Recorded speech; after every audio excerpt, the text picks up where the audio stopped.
Dans le Val-de-Marne, un père de famille a décidé de jouer les justiciers en sauvant sa fille des griffes de proxénètes. Une histoire digne d'un film d'action, sauf que cette fois-ci, c'est la réalité. Alors tout commence lorsque la fille de notre héros disparaît de la maison. Le père, c'est normal, si vous êtes parent, vous savez ce que c'est, est inquiet et se lance à sa recherche. Il finit par la retrouver dans un hôtel de Boissy-Saint-Léger. Mais à sa grande surprise, il tombe nez à nez avec deux jeunes hommes qui lui barrent la route. Ni une ni deux, il décide de passer à l'action et récupère sa fille coûte que coûte. S'ensuit une altercation digne, là encore, d'un des meilleurs films d'action et de baston, pendant laquelle l'un des deux malfrats laisse tomber son téléphone portable, le père, toujours sur le qui-vive, en profite pour le ramasser et s'enfuit avec sa fille et le précieux téléphone. C'est là que les choses prennent une tournure somme toute inattendue. En examinant le téléphone, le père découvre des messages explicites sur le site Sex Model. Il comprend alors que sa fille a été forcée de se prostituer et qu'une autre fille est toujours retenue prisonnière. Ni une ni deux, là encore, notre héros se rend au commissariat pour déposer plainte. Les enquêteurs de la police judiciaire du Val-de-Marne prennent l'affaire en main et découvrent un véritable réseau de proxénétisme. Les trois jeunes hommes qui retenaient les deux adolescentes captives sont arrêtés et placés en détention provisoire. Mais, alors là, écoutez ça s'arrête pas là. Les enquêteurs ont découvert que les trois malfrats suivaient les ordres d'un quatrième comparse qui est lui déjà incarcéré pour une autre affaire. Alors, l'enquête se poursuit, ce commission rogatoire. Bon, de leur côté, les deux victimes, elles, ont reçu des soins et ont été pris en charge par l'aide sociale de l'enfance. Et ça me semble être un minimum. Vraiment, là, je crois rêver, je suis esbourdi. Le maire de Vélizy-Villacoublay a décidé de se rebeller contre la justice. En effet, il ne décolère pas après avoir été débouté pour l'expulsion d'une famille de cassos dont le fils est un tagueur invétéré et un salopio, de haut niveau.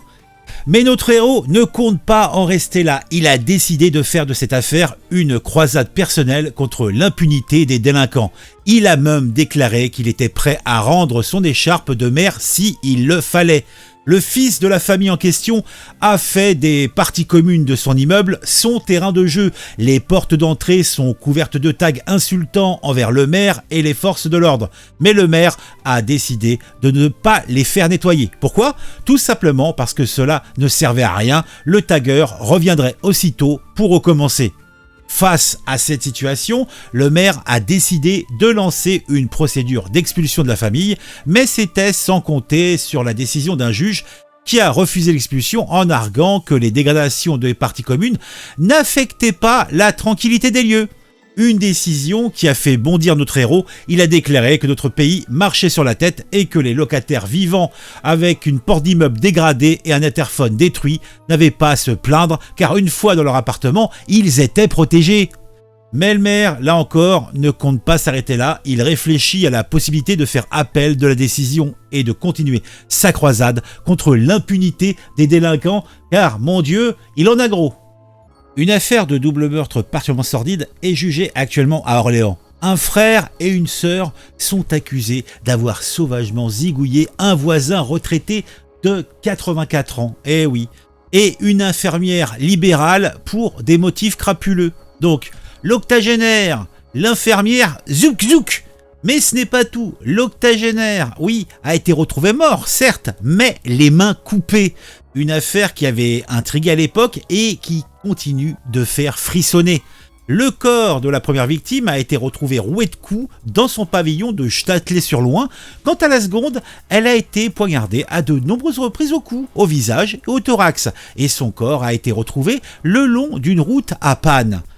Les accusés, Massaoud et Fazia Mekchiche, se revoient la responsabilité de ce double homicide et encourent chacun la réclusion criminelle à perpétuité. Deux hommes comparaîtront également à leur côté pour des délits connexes de recel de vol et de dénonciation de crime. Et oui, ce n'est pas bien de garder le silence. Une affaire qui promet d'être glaçante et qui soulève de nombreuses questions. Pourquoi les mains de la première victime ont-elles été coupées ? Quel était le motif crapuleux qui ont poussé les accusés à commettre ce double meurtre? Voilà, ça, c'est intéressant. Ah, il y en a qui sont taquins. Par exemple, ce migrant algérien sous EQTF a été condamné à 6 mois de prison pour avoir pillé un tabac-presse lors des émeutes qui ont suivi la mort de Naël à Tours, vous vous souvenez? Mais c'est pas tout. Ibrahim B, c'est son petit nom. Il a 27 ans et il est déjà connu de la justice avec déjà 9 condamnations à son casier. Je me demande pourquoi, après la première condamnation, il n'a pas été reconduit dans son pays d'origine. Hein? Ça aurait été tellement plus festif. Bon, Ibrahim B, 27 ans, est également en situation irrégulière, je vous l'ai dit, et sous le coup d'une obligation de quitter le territoire français. Et pourquoi n'est-il pas quitté le territoire français, je vous le demande? En tout cas, lors des émeutes, il a laissé un peu de sang sur la vitre brisée du bureau de tabac Le Cyrano.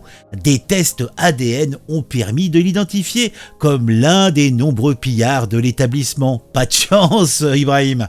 Le préjudice s'élève quand même à plus de 146 000 €, dont 40 000 € de tabac volé, quand même. Mais Ibrahim B ne fume pas et ne semble pas trop s'en soucier d'avoir été retrouvé. Non, ça le gêne pas. Lors de son procès, il a déclaré qu'il ne savait pas comment il en était arrivé à faire ça et que le patron avait toujours été sympa avec lui. Bah oui, c'est pas grave. Il s'est dit, il y a des assurances, etc. Une affaire qui soulève bien sûr de nombreuses questions. Comment un migrant en situation irrégulière et déjà condamné à plusieurs reprises a-t-il pu participer à des émeutes? Pourquoi les autorités n'ont-elles pas réussi à le renvoyer dans son pays? Hein? Qu'en pensez-vous? Ah moi, je trouve ça curieux, hein. Très curieux même. Un jeune homme de 23 ans a été tué à coups de couteau en pleine rue à Annemasse, en Haute-Savoie. Mais ce n'est pas tout. Les faits se sont produits sous les yeux de nombreux témoins, près d'un rond-point, d'une pharmacie et d'un supermarché. Le jeune homme a été atteint de plusieurs coups de couteau, dont un mortel à la carotide. Il est décédé lors de son transport à l'hôpital. Les 2 agresseurs présumés, oui, ils sont encore présumés, ont été arrêtés en Suisse. Selon les premières informations, il pourrait s'agir d'un règlement de compte sur fond de trafic de drogue. Eh oui, le maire d'Annemasse, Christian Dupesset, s'est donc dit profondément choqué par cette violence dans les rues commise par des personnes si jeunes. Il a également déclaré que la vie n'était pas un jeu vidéo, mais une réalité. Oh là, le vieux boomer. Une affaire qui soulève de nombreuses questions. Comment peut-on en arriver à zigouiller quelqu'un à coups de couteau en pleine rue? Pourquoi les agresseurs ont-ils pris la fuite en Suisse? Oui, mais surtout, pourquoi ils ont roulé sur le ventre du monsieur? Hein? On se demande. Moi, je comprends pas. Moi, je comprends pas réellement. Le gars, il s'est fait rouler dessus littéralement. Oui, je vous assure. Jeune tué d'un coup de couteau en pleine rue, les agresseurs lui ont ensuite roulé dessus. Ah mais sérieux. Et après, pourquoi aller en Suisse? Je pige pas moi. Bon allez, c'est pas tout ça, mais bon, je pense qu'on a fait le tour. Hein. Cela pourrait être une belle histoire de Noël, mais nous ne sommes pas en décembre, donc c'est raté. En tout cas, cela concerne 2 hommes qui ont été blessés à coups de couteau lors d'une rixe sur fond d'alcool à Bordeaux. Eh bien, je dirais que c'est assez courant dans cette belle ville, mais bon. On va revenir et on va rester sur le sujet. Puisque c'est pas tout. La rixe a eu lieu en bordure de Garonne, sur le quai de Grave, vers 23h, entre chien et loup, ou entre loup et raton, je sais pas trop.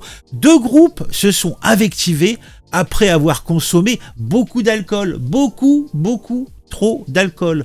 Un Soudanais de 28 ans habitant à Mérignac a reçu un coup de lame à une main en voulant séparer les protagonistes qui se battaient. Mais le pire était à venir, oui. Un Tchadien d'une 20aine d'années a été grièvement blessé à la tête par un coup de couteau. Il a été évacué au CHU où les médecins lui ont posé 25 agrafes. Oui, 25 quand même. L'auteur du coup de couteau est activement recherché par la police, qui a ouvert une enquête pour violence aggravée avec arme, ce qui est le minimum. Une affaire qui encore soulève de nombreuses questions. Comment une simple rixe sur fond d'alcool peut-elle dégénérer à ce point? Pourquoi l'auteur du coup de couteau est-il toujours en fuite? Pourquoi ces jeunes hommes, puisque un Soudanais de 28 ans, un Tchadien d'une 20aine d'années, donc peut-être un peu plus, un peu moins, en fait, qu'importe, se retrouvent là, à Bordeaux, en train de picoler. Ils ont pas de travail, ces gens-là? Ils ont pas de maison? Est-ce que ça serait pas plus raisonnable de les renvoyer dans leur contrée? Ils seraient pas plus heureux là-bas? Hein?